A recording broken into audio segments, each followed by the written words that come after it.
인생은 두 갈래의 길이 있습니다. 여러분들 오늘 주일을 맞이해서 내가 오늘은 이렇게 오늘 하루 일과를 보내야 되겠다. 이러이러한 시간을 내가 보내야 되겠다라는 생각을 하셨을 것입니다.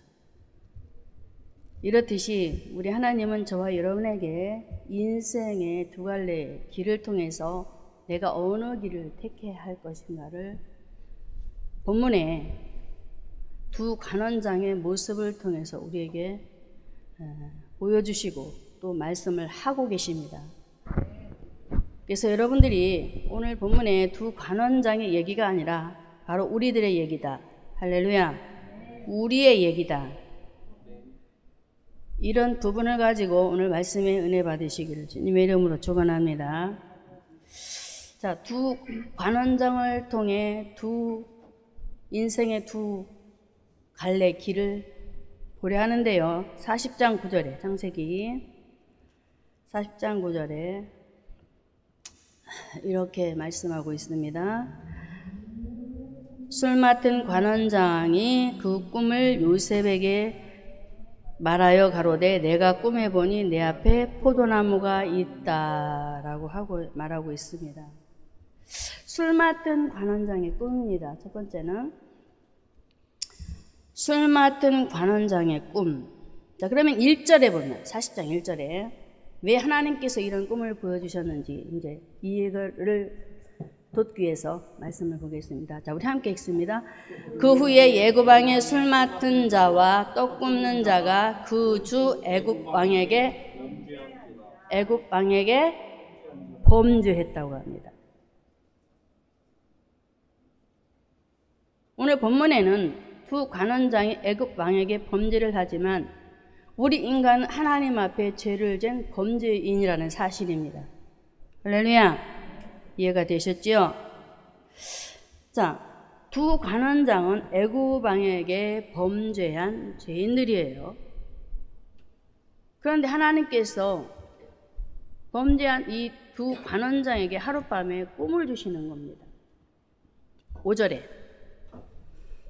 40장 5절에 읽습니다. 옥에 갇힌 애굽 왕의 술 맡은 자와 떡 굽는 자 두 사람이 하룻밤에 꿈을 꾸니 각기 몽조가 달랐다. 그러지요? 하나님께서 두 사람을 통해 두 가지의 꿈을 주시는 거예요. 자, 그러면 하나님께서 왜 죄인이었던 애굽 왕 바로에게 죄를 지었던 이 죄인들에게 두 가지 꿈을 보여주셨을까?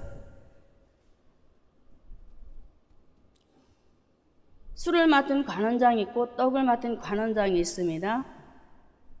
자, 그 과정을 통해서 제가 스타트로 여러분이 이해를 빨리 하기 위해서 누가복음 19장 10절에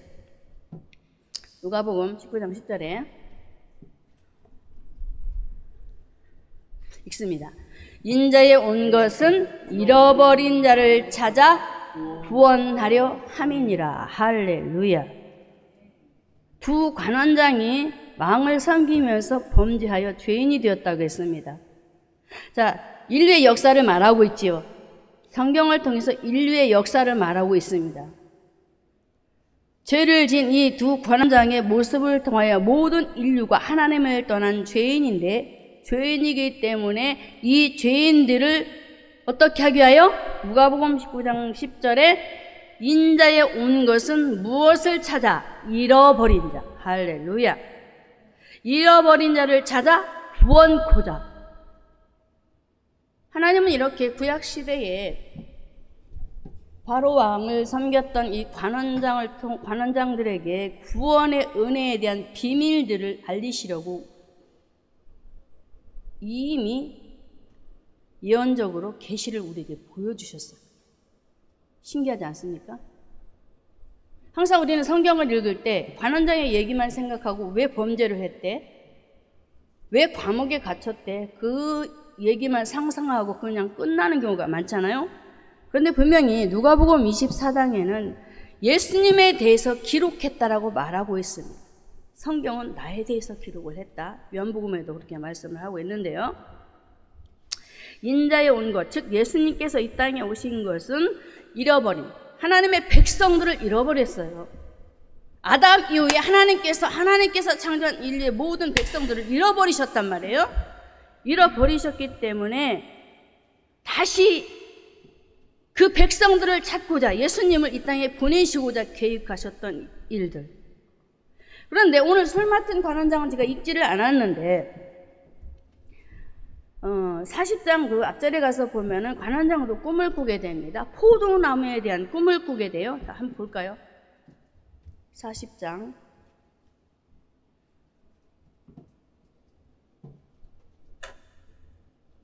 9절에 항상 자 읽습니다. 술 맡은 관원장이 그 꿈을 요셉에게 말하여 가로되 내가 꿈에 보니 내 앞에 포도나무가 있었다라고 하지요. 술 맡은 관원장도 죄를 지었고 떡 맡은 관원장도 죄를 지은 죄인입니다. 그런데 떡 맡은 관원장에 보여주는 것이 아닌 술 맡은 관원장에게 그 밤에 포도나무를 보여주시면서 예수님에 대해서 밝히시고 있는데 보면은 말씀에는 관원장은 깨닫지를 못하는 상황이 벌어져요. 그래서 누구를 등극시킵니까? 요셉. 자, 다시 말씀드립니다. 술 맡은 관원장은 결론적으로 다시 여러분에게 앞서 말을 하면은 범죄한 죄인인 이 술 맡은 관원장은 구원의 잔치 자리에 참여를 했을까요? 안 했을까요? 했습니다. 그 관직이 복직되었다라고 합니다. 다시 왕에게로 돌아가요? 바로 하나님의 자녀된 형상 회복의 잔치 자리입니다. 그래서 술 맡은 관원장은 구약에는 하나님께서 원하신 구원의 잔치 자리에 참여해서 자신의 잘못된 죄를 누구에게 구했을까요? 왕에게, 바로 왕에게 구하고 다시 자신의 신분을 회복하는 일들이 일어나게 됩니다. 자, 육적으로 말을 하면 도무지 이해가 되지 않는 말씀들이 지금 계속 벌어지고 있어요. 그런데 술 맡은 관원장의 이 모습을 통해서 포도나무를 보여주신 이유,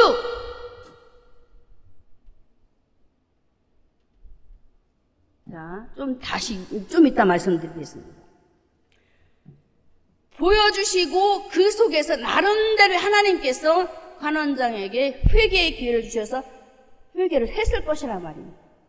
나름대로의 말씀을 받은 사람이에요. 마지막 부분에 가서 복직된 부분을 보게 되면 죄의 종이었던 요한복음 8장 34절에 예수님께서 이렇게 말씀을 하시는 것을 보게 되는데 요한복음 8장 34절에 예수께서 대답하시되 내가 진실로 자, 예수께서 대답하시되 진실로 너에게 이르노니 죄를 범하는 자마다 무슨 종? 죄의 종. 죄의 종이었어요. 술 맡은 관원장이 죄의 종이었는데 죄의 종으로 살지 않고 자신의 잘못을 알고 회개함으로 돌아오는 그런 모습을 보게 되면 술 관원장은 하나님 앞에 서서 자신의 그 모습,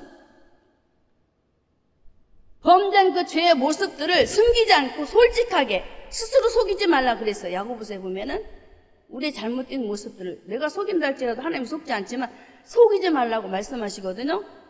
철저하게 자신의 문제를 내려놓고 회개하고 이제 술 맡은 관원장은 어떤 모습으로 그 인생의 길을 유턴하느냐.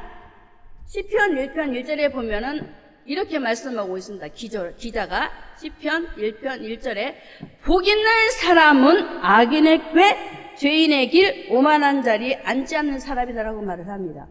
그러면 정리를 해보면 술 맡은 관원장은 죄의 종에서 하나님의 종으로 신분이 회복되면서 그가 무슨 길을 걸어갔느냐? 하나님이 원하는 복의 길을 걸어갔다는 사실을 믿으시기를 주님의 이름으로 축원합니다. 그래서 악인의 꾀의 자리에 있지 않고, 할렐루야. 자, 악인의 꾀를 쫓지 아니하며 죄인의 길에 서지 아니하며 누가? 술 맡은 관원장이. 그리고 어디에 앉지 아니했어요? 오만한 자의 자리에. 철저한 회개 중심.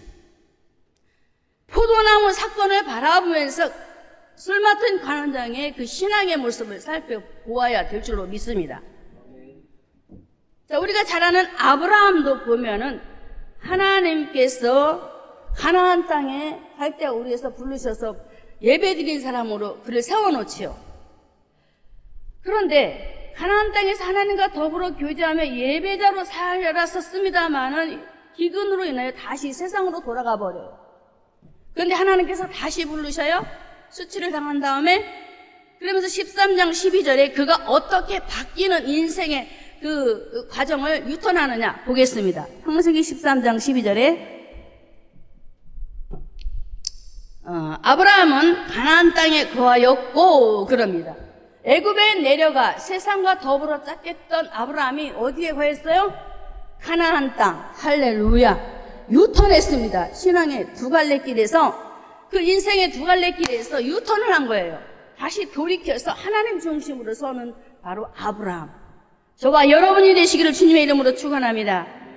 요셉도 평생을 살면서 하나님 중심으로 살았지만 마지막 임종시에 어떤 모습으로 그가 하나님 앞에 곳곳을 맞추며 유턴의 신앙생활에 승리를 하느냐? 히브리서 11장 22절에 히브리서 11장 22절에 한번 보겠습니다. 읽습니다. 믿음으로 요셉은 임종시에 이스라엘 자손들의 떠날 것을 말하고 또 자기 해고를 위하여 명하였다라고 합니다. 지금은 죽지 않았지만 죽은 다음에는 애굽에 묻히게 돼요. 그런데 그 해고를 어디로 가져가라? 헤브론, 가나안 땅. 어디를 바라보는 신앙? 천국. 할렐루야. 헤브론은 가나안 땅입니다. 철저하게 하나님 중심으로 포커스를 맞추면서 요셉은 자신의 인생을 마감하려고 이렇게 준비하고 있었던 사람. 우리가 잘 아는 모세도 보면은 굉장히 부와 귀를, 권세를 가진 사람이지 않습니까? 히브리서 11장 24절에서 25절의 말씀에 그의 신앙의 모습이 나오는데, 믿음으로 모세는 장성하여 바로의 공주의 아들이라 칭함을 거절하는, 인생의 두 갈래 길에서 하나님을 택하든지 아니면 애굽 세상을 택하든지 둘 중에 그 두 갈래 길에서 모세가 어디를 택했습니까? 하나님 편에. 할렐루야. 여러분들도 오늘 말씀을 들으시면서 내가 지금까지 신앙생활을 하면서 신앙의 패턴을 어디에 포커스를 맞추었는가를 한번 생각해 보시기 바랍니다. 신앙 점검입니다. 평생 우리가 신앙생활을 잘할 것 같은 믿음이 있을지는 몰라도 노라니까요. 현재 내 신앙이 승승장구해서 100%의 그 신앙의 프로테지가 올랐다 할지라도 절대 자신을 믿지 마시기 바랍니다. 우리는 하나님 앞에 끝까지 바로 영적으로 서야 되는 거예요. 언제 무너질지 모르는 거예요. 그래서 모세는 그동안에 누렸던, 바로를 통해서 누렸던, 그 어머니를 통해서 누렸던 그 모든 것들을 예수 만나고 나서, 그에게는 하나님이죠? 하나님을 만나고 나서 공주의 아들이라는 것을 끊어버리고, 그러면서 하나님을 바라보면 고난이 찾아오잖아요. 그런데 그 고난마저도 나는 하나님과 더불어 백성들을 위해서 내가 살겠다.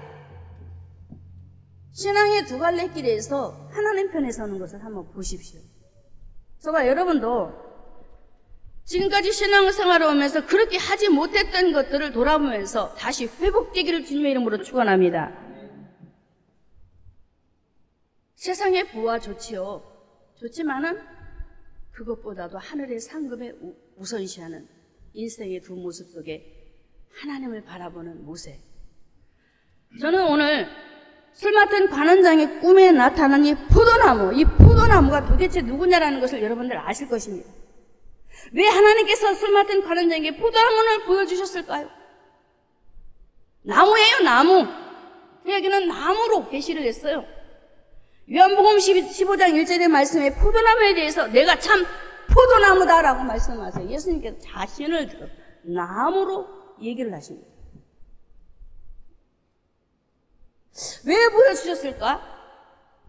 범죄한 죄인인데 저는 나름대로 추측을 해보았어요. 술 맡은 관원장이 어떻게 어떤 모습 속에 죄를 범했지만 어떻게 어떤 모습 속에 말씀을 들으며 받으며 그가 신앙생활을 했었을까? 그래도 나름대로 열심히 말씀을 받으며 그가 예수를 잘 믿으려고 하지 않았었을까라는 생각을 제가 추측을 한번 해봤어요. 내가 참 포도나무요. 포도나무는 누구라고요? 예수님. 그러면 1차적으로는 술 맡은 관원장에게 포도나무 3가지를 보여주신 것 무엇이었습니까? 창세기 40장 12절인가요? 한번 열어봐 주세요. 40장 12절에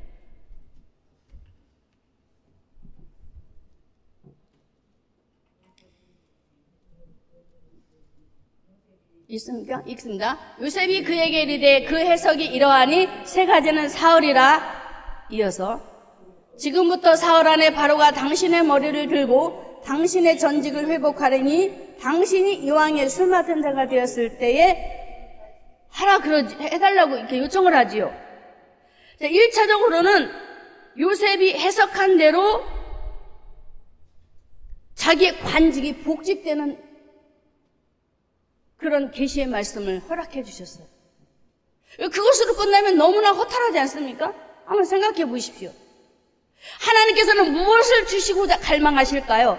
술 맡은 관원장에게 직분만 회복하는 것이 아니고 그 관직에서 열심히 바로왕을 위해서 충성을 해야 되겠습니다만은, 그러나 하나님께서 말씀하라고자 하시는 그런 것들이 있어요. 그게 뭐냐 말이에요. 저와 여러분 하나님께서 왜 불러주시고 그 속에서 뭘 말씀하고 싶으실까요? 내가 바로 하나님의 아들이다. 할렐루야.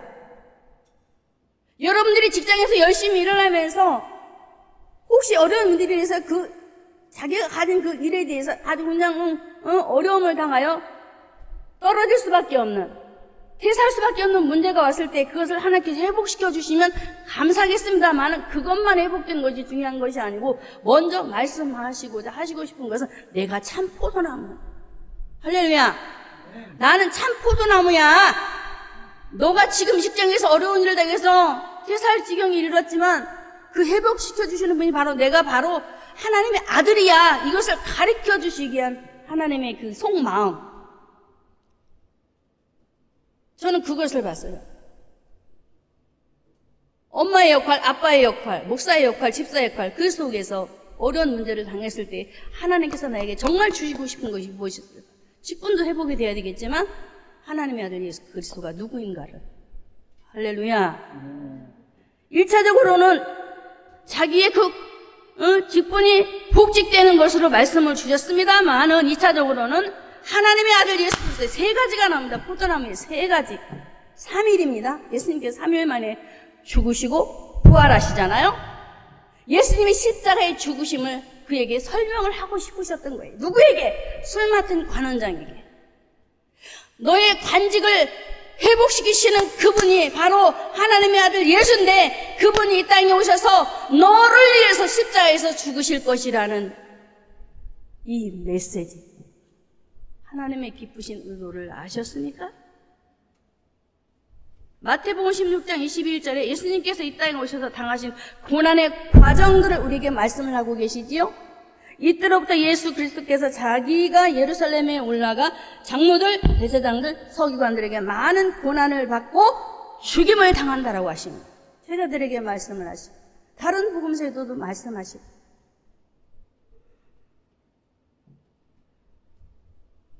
마태복음 17장 22절에 또 제자들에게 보면은 이렇게 말씀을 하세요. 중반절에 보면 인자가 장차 사람들의 손에 넘기워 죽임을 당한다. 3가지를 통해서 예수님이 십자가의 죽으심을 말씀을 하는 거예요.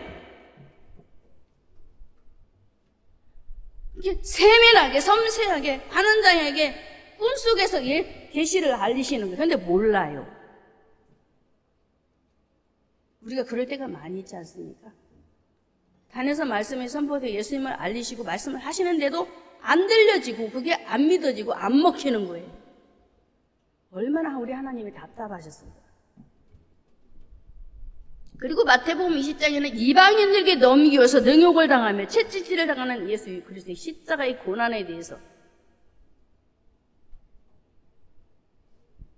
죽으시기 전까지의 그 고난 3가지를 통해서, 그리고 예수님은 또 부활하셔서 엠마오 2 제자에게 믿지 못하는 그들을 향해서 인자가, 내가, 예수가 죄인의 손에 넘기고 십자가에 못 박히는 것이 당연하지 않니? 할렐루야. 사랑하는 성도 여러분, 하나님께서는 술 맡은 관원장에게 그 나무에 세 가지가 있고 싹이 나서라는 이런 말씀을 주셨는데요. 나는 이 땅에 와서 십자가에 죽으실 뿐만 아니라 다시 살아나실 거야. 여러분, 이것이 저와 여러분 안에 들어와야 됩니다. 할렐루야. 다시 40장 10절을 보겠습니다. 술 맡은 관원장에 보여주신 하나님의 말씀의 계시 10절에 읽습니다. 그 나무에 세 가지가 있고 싹이 나서라고 하지요. 싹이 났다. 생명입니다. 생명.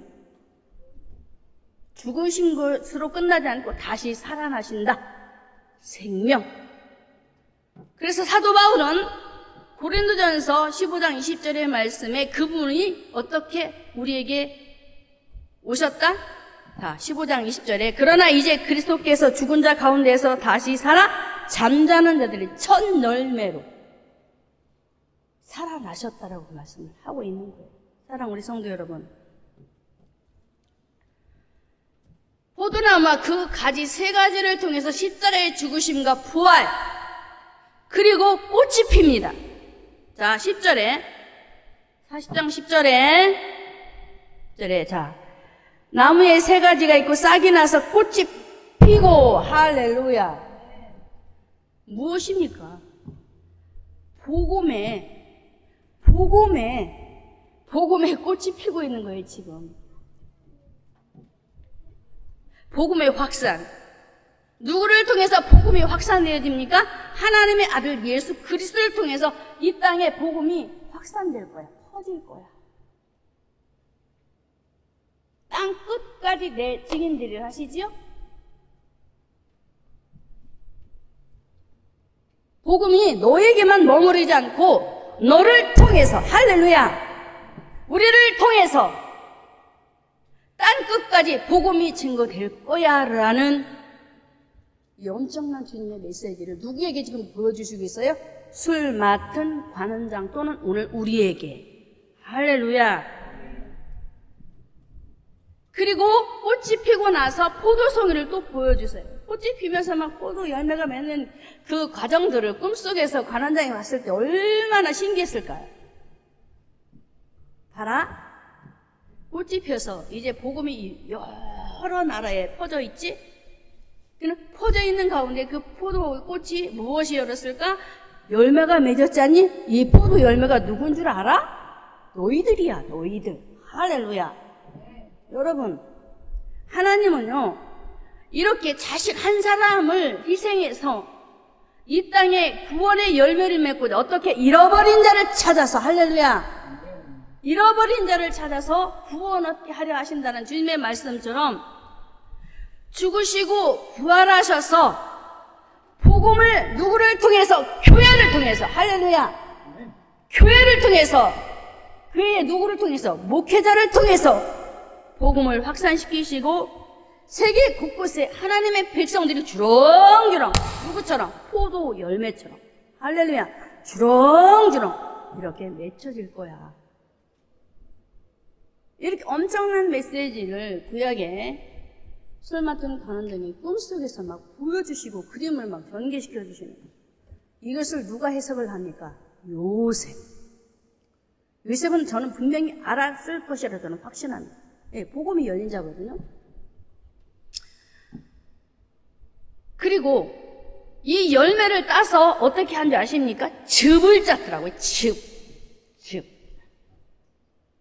즙을 짜서 바로 왕에게 바치는 일이 벌어진다. 11절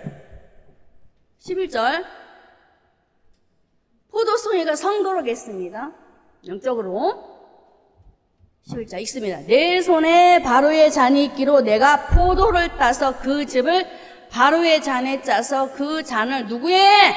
바로의 손에 술 맡은 관원장이 드리는 것처럼 하나님께서는 너의 꿈속에 보여주신 하나님의 아들 예수 그리스도가 이 땅에 오셔서 그 아들을 통하여서 누구를? 하나님 만나지 못한 사람들을 뭘로 사요? 예수 피! 할렐루야! 그것이 어디에 나오느냐? 계시록 5장 9절에. 계시록 5장 9절에 복음의 열매가 지금 40장 11절에서 지금 비춰지고 있는 거예요. 신약에 와서 성취되는 장면 읽습니다. 새 노래를 노래하여 가로되 책을 가지시고 그 인봉을 떼시기에 합당하시도다. 일찍 죽임을 당하사 각 족속과 방언과 백성과 나라 가운데서 사람들을 뭘로? 피로 사서 누구에게 드려? 하나님 앞에. 할렐루야. 지금 술 맡은 관원장을 통해서 포도의 알을 즙을 짜서 짓이겨서 알갱이 형체는 없어져 버리잖아요. 즙을 짜서 발효의 손을 드리는 것처럼 이 땅에 하나님의 아들 예수 그리스도가 오셔서 너와 같이 하나님 떠난 죄인들을 그 피로 사서 내가 하나님 앞에 드릴 거야. 이해되셨나요? 예수님의 그 희생의 수고, 하나님의 은혜는 그렇습니다. 그러면 여러분들 오늘 말씀에 술 맡은 관원장이 지금 자기가 맡은 그 직분에서 지금 쫓겨났어요. 그런데 복직을 시키신단 말이에요. 볼까요? 13절에 지금부터 사흘 안에 바로가 당신의 머리를 끊고 당신의 머리를 들고 당신의 전직을 회복하리니 복직된다는 거죠? 쫓겨났다가 다시 왕에게 돌아와서 그 일을 할 것이라. 자, 우리 인간이 하나님을 떠났습니다. 하나님 떠난 인간이 하나님의 자녀들이 신분마저 잃어버렸기 때문에 주님이신 그 직분의 그 사명을 감당할 수가 있어요? 없어요? 없지요. 그런데 그 죄인들을 찾아오셔서 우리에게 오셔서 주님이 자기가 주인 되시고 그러므로 마귀의 잔해에서 하나님의 형상을 회복시키더니 어떻게? 저와 여러분들을 잔해 회복시키고 저와 여러분들을 어떻게 하실 것 같아요? 자, 계시록 20장 4절에 전직 회복입니다. 영적인 회복을 말하는 거예요. 오늘 본문에 술 맡은 관원장은 자기 관직의 회복이지만 영적으로 저와 여러분의 회복은 뭘까? 복직이 뭘까? 다시 복직하는 것이 뭘까? 읽습니다. 또 내가 보자들을 보니 거기 앉은 자들이 있어 심판하는 권세를 받았더라. 또 내가 보니 예수의 증거와 하나님의 말씀을 인하여 목배임을 받은 자의 영혼들과 또 짐승과 그의 우상에게 경배하지 아니하고 이마와 손에 그의 표를 받지도 아니한 자들이 살아서 그리스도와 더불어 무엇을 한다? 1000년 동안 왕노릇한다 이거예요. 이 복을 우리가 뺏겼어요? 안 뺏겼어요? 처음에는 아담 위에 빼앗겨버렸잖아요. 에덴 동산을 뺏겨버렸어요? 안 뺏겨버렸어요? 빼앗겨버렸단 말이에요. 그런데 그것을 다시 회복시키신다는 주님의 말씀입니다. 사랑하는 성도 여러분, 오늘 본문에 술 맡은 관원장의 꿈을 통해서 포도나무 그 가지 세 가지를 통하여 예수 그리스도의 십자가의 죽으심과 부활을 말씀하시고 부활하셔서 그를 통해서 복음을 확산시키시고 그러므로 저와 여러분을 찾아와 주셔서 하나님의 자녀 삼으시고 다시 잃었던 그 신분을 회복시키셔서 어디로 데리고 가셔서 왕노릇하게 하신다? 천국. 할렐루야. 그래서 오늘 술 맡은 관원장은 지옥의 길에서 천국의 길에서 유턴을 어디로 옮긴 거예요? 천국행으로, 천국 열차로. 할렐루야. 유턴을 잘하시기를 주님의 이름으로 축원합니다. 첫 번째는 하나님의 형상 회복입니다. 꼭 기억하시고 이 은혜를 술 맡은 관원장을 통해서 우리에게 보여주셨고, 두 번째로는 떡 맡은 관원장의 꿈을 통해서 우리에게 뭘 말씀하실까? 16절에 40장 창세기 오늘 읽었죠? 읽습니다. 떡 굽는 관원장이 그 해석이 기람을 보고 요셉에게 이르되 나도 꿈에 보니 흰 떡 세 광주리가 머리에 있다라고 하지요. 떡 굽는 관원장이 이제 술 맡은 관원장의 꿈 해석을 보고 그래? 그럼 나도 물어봐야지. 궁금해 죽겠잖아요. 자기도 꿈을 꿨는데. 자, 이렇게 요셉에게 떡 맡은 관원장이 회몽해달라고 의뢰를 합니다. 근데 요셉이 또 대답을 하죠. 뭐라고 대답을 해요? 18절에 요셉이 대답하여 가로되 그 해석은 이러하니 새 강주리는 사울이다. 사울 안에 당신의 머리를 바로가 끊어버리고 당신은 나무에 달리실 것입니다 라는 아주 엄청난 얘기를 꺼내는 거예요. 아니, 술 맡은 관원장은 자기 관직이 복직이 돼서 다시 그 일을 하겠다라고 좋은 메시지를 주었는데 자신은 죽는다라는 거예요. 자, 그러면 다시 말씀을 보겠습니다. 자, 16절에 보면은 나도 꿈에 보니 흰떡 새 광주리가 있습니다. 꿈속에 흰떡 새 소쿠리 알죠? 소쿠리? 광주리 3개 안에 뭐가 들어있어요? 흰떡 기억하시기 바랍니다. 그러면 떡 맡은 관원장이 꾼 그 생 광주리 안에 드는 그 흰떡은 무엇일까? 흰떡이 궁금하지요? 하나님은 신묘막측하세요. 포도나무와 흰떡을 보여주신단 말이에요. 요한복음 6장 48절에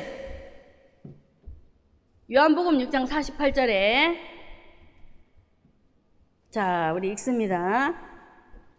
내가 곧 생명의 떡이다. 할렐루야.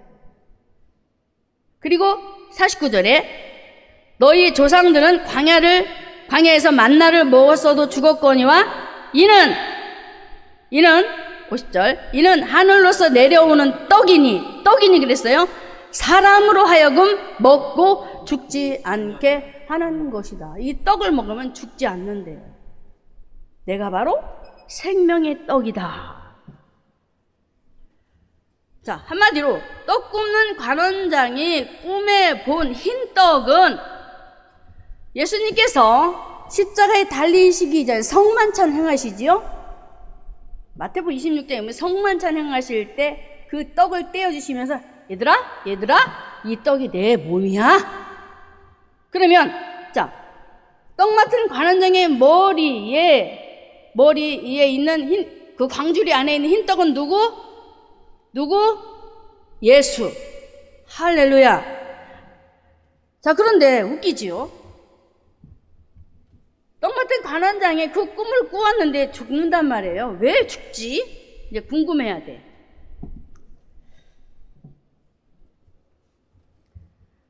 여러분들이 한번 생각해 보십시오. 머리 무엇일까요?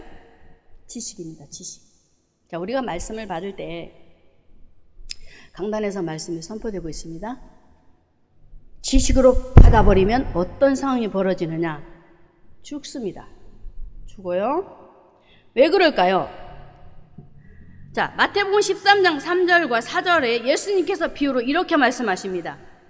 예수께서 비유로 여러 가지를 저에게 말씀하여 가라사대 씨를 뿌리는 자가 뿌리러 가서 그래서 씨가 뭐라고요? 하나님 말씀. 뿌릴새 덜어는 어디에 떨어졌어요? 길가. 그래서 뭐가 주워 먹어요? 새들이. 자, 그러면 떡 맡은 관원장이 꿈을 꾸는데 그 말씀에 보게 되면은 뭐가 와서 먹었습니까? 새. 창세기 40장을 한번 찾아봐요. 40장 17절. 자, 읽습니다. 그 윗 강주리에 바로를 위하여 만든 각종 구운 식물이 있는데 새들이 내 머리의 강주리에서 그것을 먹더라. 자, 지식으로 받았던 떡 맡은 관원장의 신앙의 상태가 보여집니다. 자, 그러면 우리는 아이고, 오늘도 우리 목사님이 말씀을 전하시는데 그냥 듣고만 가지 뭐. 우리 심각하게 들으셔야 합니다.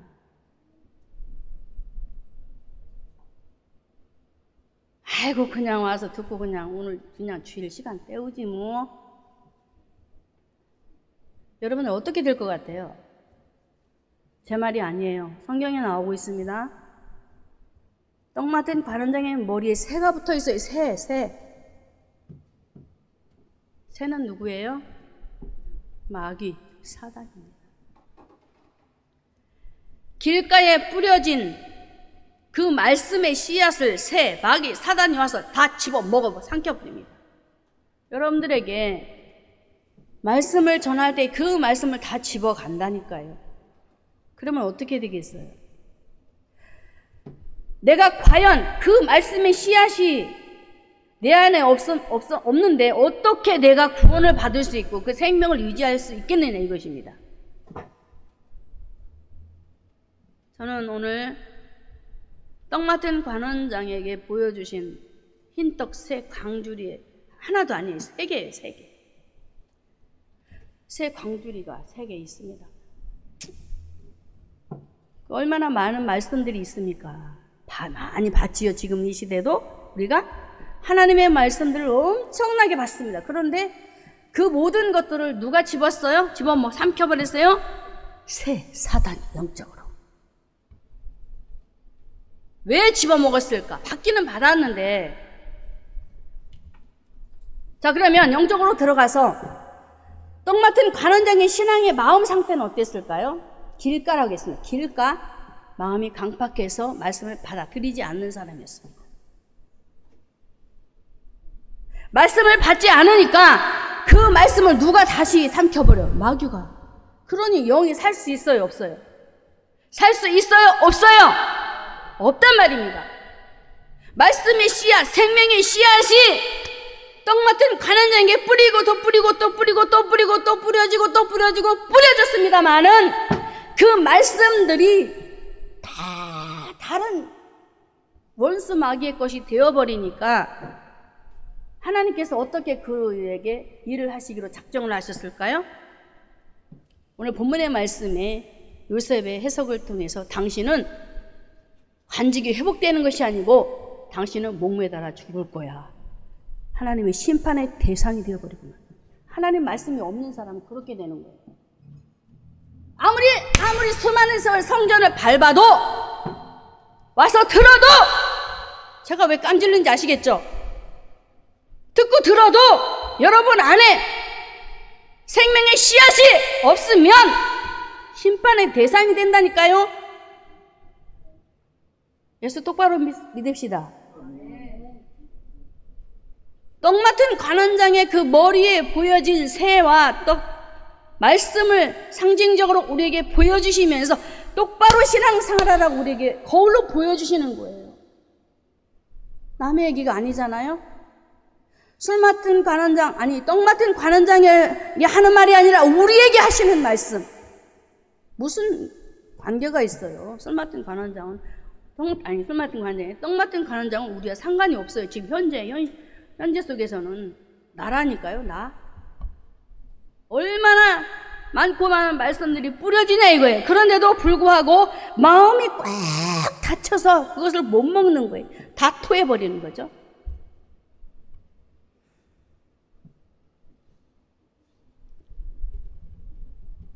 창세기 40장 22절에 요셉의 말대로 떡 굽는 관원장은 매달리니 요셉이 해석한 대로 되었더라 하라고 합니다.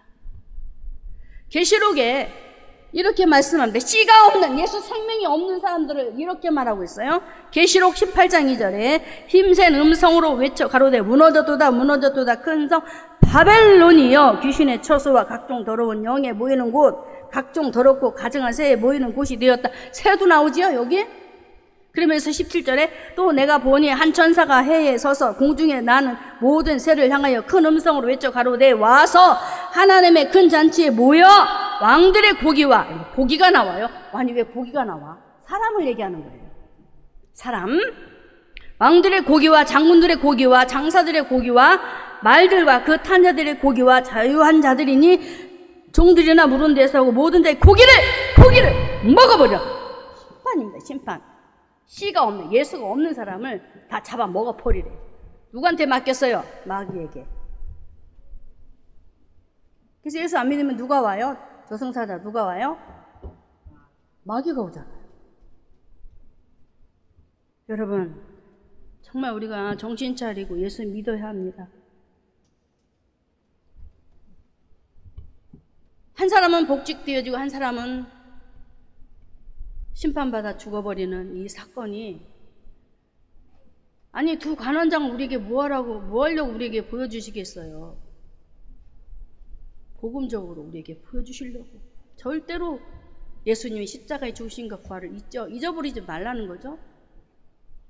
떡 맡은 관원장이 아닌 술 맡은 관원장이 붙은 이 메시지를 꼭 붙잡으라는 것입니다. 할렐루야. 그래서 예수님 재림하실 때 마태복음 25장 46절에 죄인은 영벌에 의인은 영생에 들어간다라고 말씀하지 않습니까? 하나님 떠난 죄인은 영원한 지옥에 들어가서 심판받고, 의인들은 영원한 생명을 얻어 천국에 입성하는. 자, 그러면 하나님의 말씀의 씨앗을 받은 자들의 영적인 상태를 한번 보겠습니다. 여기서 다른 부분으로 제가 포커스를 옮기는 거예요. 하나님의 말씀의 씨앗, 생명의 씨앗이 들어가는 마가 요한의 다락방에 베드로가 전한 이 메시지 속에 이들이 어떤 상태로 신앙이 전환됩니까? 마음의 찔림을 받습니다. 이게 바로 살아있는 생명의 말씀인 거예요. 할렐루야. 그리고 이들이 말씀을 빼앗겨요, 안 빼앗겨요? 내가 어찌할꼬 회개하고 돌이켜 신앙생활을 열심히 했던 초대교회 성도들, 절대로 사단에게 빼앗기지 않습니다. 뺏기지 말자.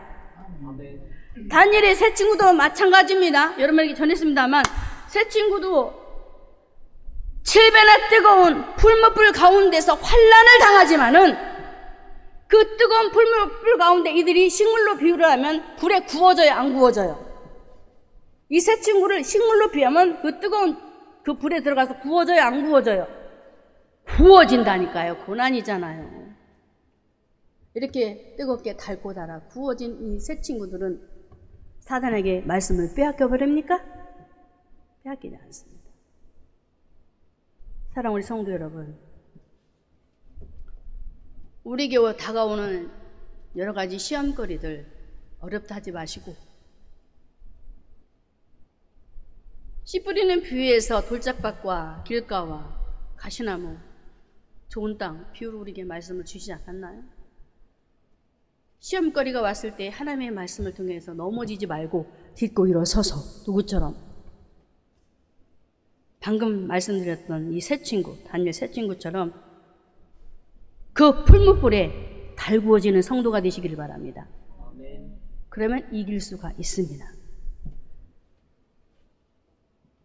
자, 다시 말씀 두 사람을 놓고 결론을 짓겠습니다. 분명히 두 관원장은 왕 앞에 죄를 지은 죄인들이라고 했습니다. 그런데 그 두 죄인의 두 결과 속에 한 사람은 살아나고 한 사람은 죽습니다. 오늘 이 시간 저와 여러분이 다시 한번 재정립해야 될 부분은 내가 죄를 범했을 때 회개하자는 것. 할렐루야. 망하는 길을 택하지 말라는 것. 왜? 그렇게 해야 심판의 대상이 되지 않기 때문에. 그래서 오늘 이 시간 저와 여러분이 하나님 앞에서 다시 한번 영적인 신앙의 성숙, 오늘 물에 대해서 우리 목사님 말씀하셨는데, 하나님의 말씀의 생명의 씨앗이 저와 여러분 안에 들어오게 되면 신앙이 어떻게 바뀌어지느냐. 자, 누가복음 4장 18절의 말씀에 예수님의 사역을 보겠습니다. 누가복음 4장 18절에 주의 성령이 내게 임하셨으니 이는 가난한 자에게 복음을 전하게 하시려고 내게 기름을 부으시고 나를 보내사 포로된 자에게 포로된 자에게 자유, 눈먼 자에게 다시 보게, 그리고 눌린 자를 어떻게 자유하게. 분명히 포로가 되었고 눈이 멀었고 눌려 있었습니다. 무슨 상태입니까? 하나님 만나지 못한 상태잖아요. 예수님이 현장에 갔더니 그런 사람들이 있어요. 그런데 이들을 예수님께서 찾아가셔서 어떻게 해주시겠다? 자유롭게. 할렐루야. 요한복음 8장 32절에 진리를 알진 진리가 너희를 자유케 하리라. 할렐루야. 자유하게 살아가게 하시는 것이 하나님의 일이요 예수님의 참 목적인데, 자, 그러면 자, 창세기 1장에 가서 보게 되면은 성도들의 신앙의 모습을 아주 너무나 재밌게 표현을 해주셨어요. 창세기 1장 20절에 하나님이 가라사대 물들은 생물로 번성케 하라. 땅은 하늘의 공중에 새가 나르라. 자, 예수님 영접하고 성령이 내 안에 오셔서 하나님의 자녀로 살아가는데 굉장히 룰루랄라 재밌게 행복한 신앙생활을 하는 초대교회를 보게 되니까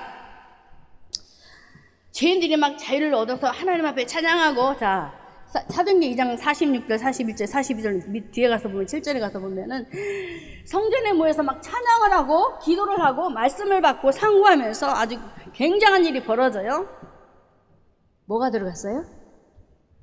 생명의 씨앗. 할렐루야.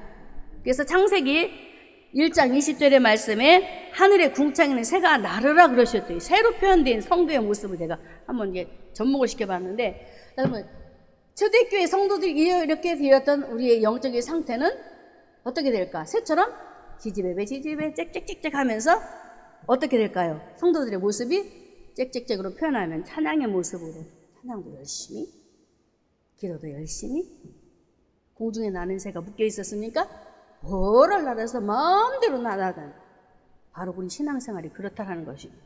할렐루야. 그래서 저와 여러분은 하나님 만나지 못했었을 때 영적인 상태는 어떤 상태냐? 새 장에 갇힌 상태였다. 이해가 되셨지요? 창세기 1장 2절에 땅이 혼돈, 흑암이 깊음이 있고 하나님의 신은 공허하고 수면에 있다라고 하셨어요. 우리 영적인 상태입니다. 이런 것을 보여주시면서 창세기 1장 20절에 가서 큰 강명과 작은 강명, 하나님과 예수님을 보여주시면서 성도들은 이렇게 공중에 나는 새처럼 자유롭게 초대교회 성도들처럼 하나님 앞에 나와서도 힘있게 찬양하고 즐겁게 신앙생활하는 성도들이 되어야 된다라는 이런 메시지를 우리에게 창세기 1장 20절에서 우리에게 창조의 사건을 통해서 우리에게 말씀을 주셨던 것입니다. 사랑하는 성도 여러분, 하나님께서 우리 인간을 창조하신 목적이 뭐죠? 하나님을 찬양토록, 이사야 43장 21절에 나의 찬송을 부르게 하려 합니다. 말씀을 정리하겠습니다. 세례 요한을 통해서 마태복음 3절에 씨가 없는 자들을 향하여 이렇게 말합니다. 마태복음 3장 7절 보겠습니다. 씨가 있어야 되는 이유. 자, 읽습니다. 요한이 많은 바리새인과 사두개인이 세례 베푸는 데 오는 것을 보고 이르되 독사의 자식들아. 거기까지만 읽어도 돼요. 바리새인과 사두개인은 하나님의 말씀이 있는 사람, 사두개인은 부활을 믿지 않는 사람. 말씀이 있었어요, 없었어요? 그런데 생명이 있어요, 없어요? 없잖아요? 생명이 없는 것을 알고 요한이 이 독사의 자식, 생명이 없다라는 거예요.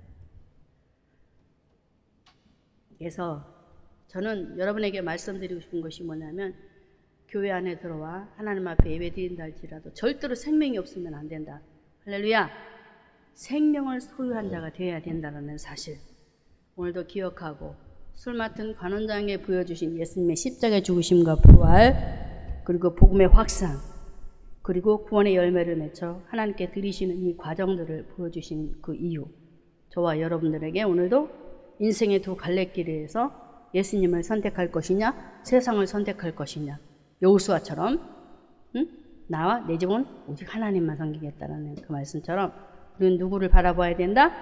오직 믿음의 주 온전케 하신 이인 예수를 바라보며 두 갈래의 길에서 하나님만 보시는, 하나님 편에 서시는 여러분들 되시기를 주님의 이름으로 축원합니다.